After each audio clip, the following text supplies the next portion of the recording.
ये हमारा लॉग का क्वेश्चन है। तो चलिए क्वेश्चन सॉल्व करते हैं, बातें कम करते हैं, क्वेश्चन सॉल्व करते हैं, काम से आता है बातें कम। Sum of all the solution of the equation, ये इक्वेशन दिया हुआ है।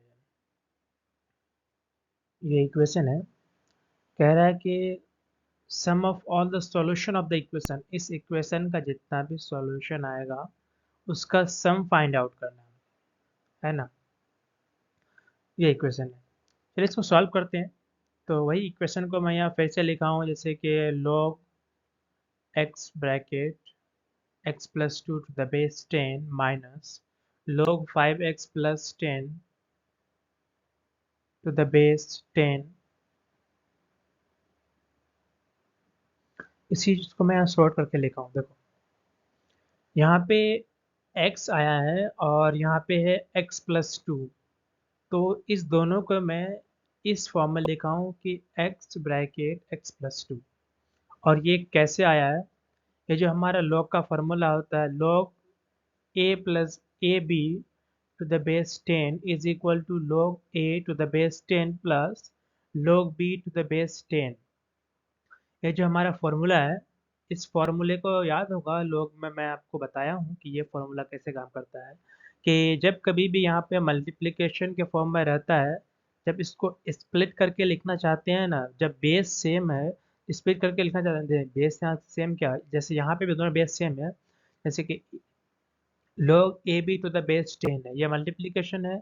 इसको अगर हमें सम में स्प्लिट करके लिखना है तो इसको ऐसे लिखते हैं कि log A to the base 10 plus, यहाँ पे मल्टीप्लिकेशन का साइन रहता है तो यहाँ पे प्लस कर देते हैं। जैसे कि ए बी है ना, तो ए बी तो आपस में मल्टीप्लिकेशन के फॉर्म में, आपस में मल्टीप्लिकेशन के फॉर्म में है, तो इसको इस तरह से लिख देते हैं कि log A to the base 10 plus log B to the base 10, इसको इस तरह से लिख दिए।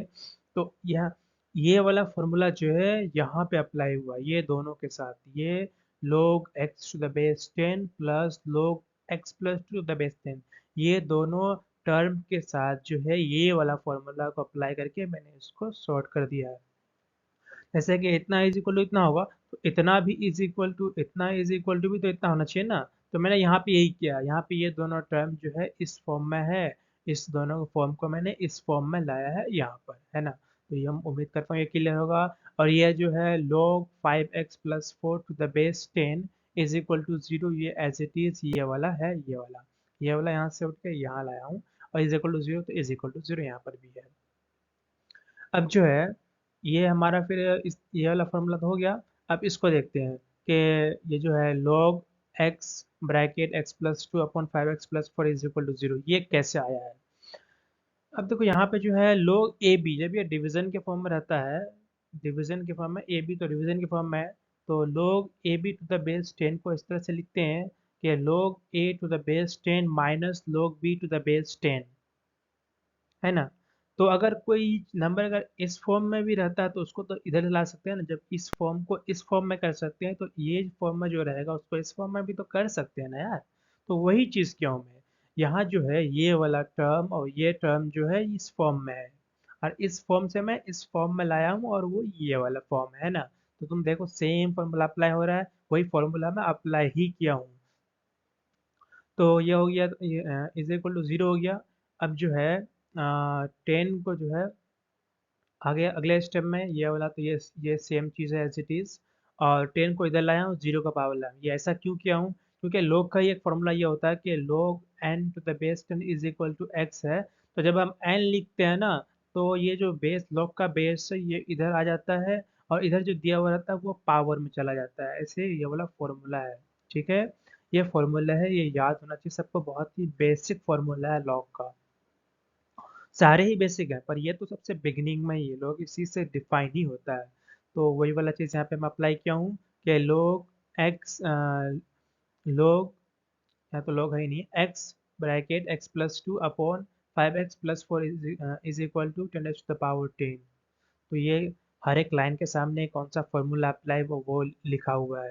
अगर आपको समझ में नहीं आता तो आप पहले फॉर्मूला को ध्यान दीजिए, और उसको मैं कैसे मिनिमाइज किया हूँ वो आप ध्यान दीजिए। फिर उसी चीज़ को मैं यहाँ लिखा हूँ कि उतना इज इक्वल टू 10, जो लास्ट प्रीवियस स्लाइड में जो लास्ट में लिखा हुआ था वही चीज़ है। तो जब भी किसी भी नंबर के ऊपर अगर जीरो का पावर होता है ना, वो वन हो जाता है। जैसे कि एक्स पे पावर अगर जीरो देंगे तो वन हो जाएगा, y पे पावर अगर हम 0 देंगे तो भी 1 हो जाएगा। तो वही वाला चीज़ यहाँ पे लिखा हुआ है, इतना इज इक्वल टू 1, ये पता है ना, ये भी ये तो मतलब 5 में ही आ जाता है शायद यार।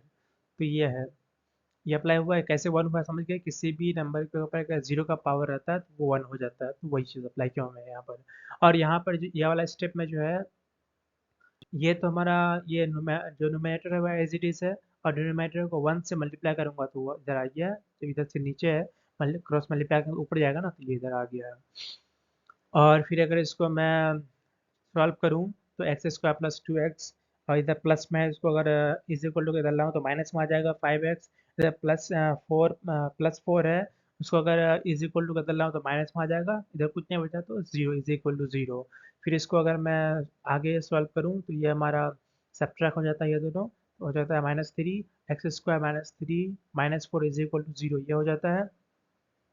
उसके बाद जो है इसको जो हम सॉल्व करते हैं, ये क्वाड्रेटिक इक्वेशन बन गया।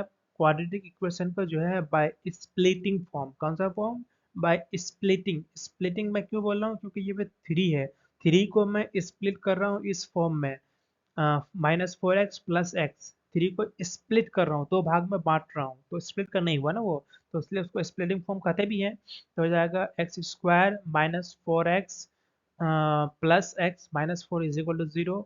जब इसको जो क्वाड्रेटिक स्प्लिटिंग फॉर्म के थ्रू जो क्वाड्रेटिक इक्वेशन को सॉल्व करने का जो प्रोसीजर है, प्रोसेस है, उसी को मैं अप्लाई किया हूँ। उसके बाद जो है यहाँ ये दोनों से मैं x कॉमन लिया हूँ, यहाँ पे एक x निकल गया तो एक x बचा x, और यहाँ का एक x निकल गया तो 4 बचा, तो ये x कॉमन आ गया, x-4 आ गया प्लस, और ये x-4 एज इट इज में यहाँ पे लिख दिया हूँ क्योंकि यहाँ पे कुछ भी कॉमन नहीं आ रहा, इज इक्वल टू 0। अब फिर ये दो टर्म ना, मान लिया कि ये एक टर्म है अभी, और ये टर्म है, दोनों में ये -4x कॉमन आ रहा है, -4x कॉमन ले लिया मैंने, और यहाँ बचा x, और यहाँ बचा कितना, कुछ नहीं है तो 1 है, जब मल्टीप्लिकेशन से कॉमन लिया ना तो वहाँ पे 1 बचा है, 1 है तो प्लस में है, तो x प्लस 1 आ गया इज इक्वल टू 0। अब जो है इसको x -4 को इज इक्वल टू 0 करेंगे तो ये 4 बनेगा, और x plus 1 is equal to 0 करेंगे तो ये -1 बनेगा। अब हमारे पास दो वैल्यू आया है, एक तो आया है कि x इज इक्वल टू 4, और एक आया है कि x इज इक्वल टू -1, है ना। तो देखो दो वैल्यू तो आ गया है, लेकिन हम ऐसा नहीं है कि जैसे मुझे सम मांगा था कि इसकी जो है, इसका जो मुझे वैल्यू आएगा, इसका x की जो वैल्यू आएगा उसका जो हमें सम सम बताना है, तो हम ऐसा नहीं करेंगे कि दोनों को सम करके देंगे, ऐसा नहीं है, ऐसा नहीं होता है। पहले हमें ये चेक करना पड़ेगा जो x की वैल्यू आया है क्या वो लॉग के डोमेन में आ रहा है, ऐसा मतलब लॉग के वो वैल्यू के अंदर आ रहा है जिसकी वजह से लॉग डिफाइन हो, वो भी हमें देखना पड़ेगा, तब हम करेंगे। अगर नहीं आएगा तो उसको हम रिजेक्ट कर देंगे उस वैल्यू को, तो देखते हैं हम आगे।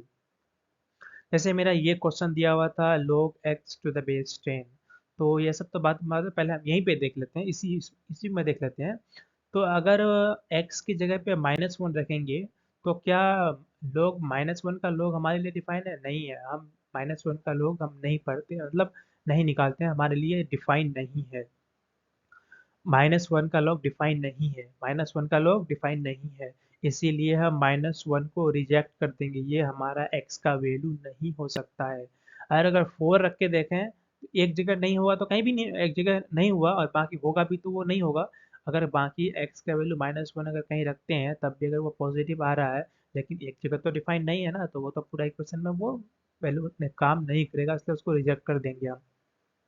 अब 4 देखते हैं तो 4 यहाँ पे अगर 4 डालते हैं तो हाँ डिफाइनेबल है, यहाँ पे पॉजिटिव आएगा डिफाइनेबल है, यहाँ पे 4 डालेंगे यहाँ पे पॉजिटिव आएगा, ये भी डिफाइनेबल है, यहाँ पे अगर x डालें 4 डालेंगे तो जाएगा 20 24 पॉजिटिव आएगा, ये भी डिफाइनेबल है।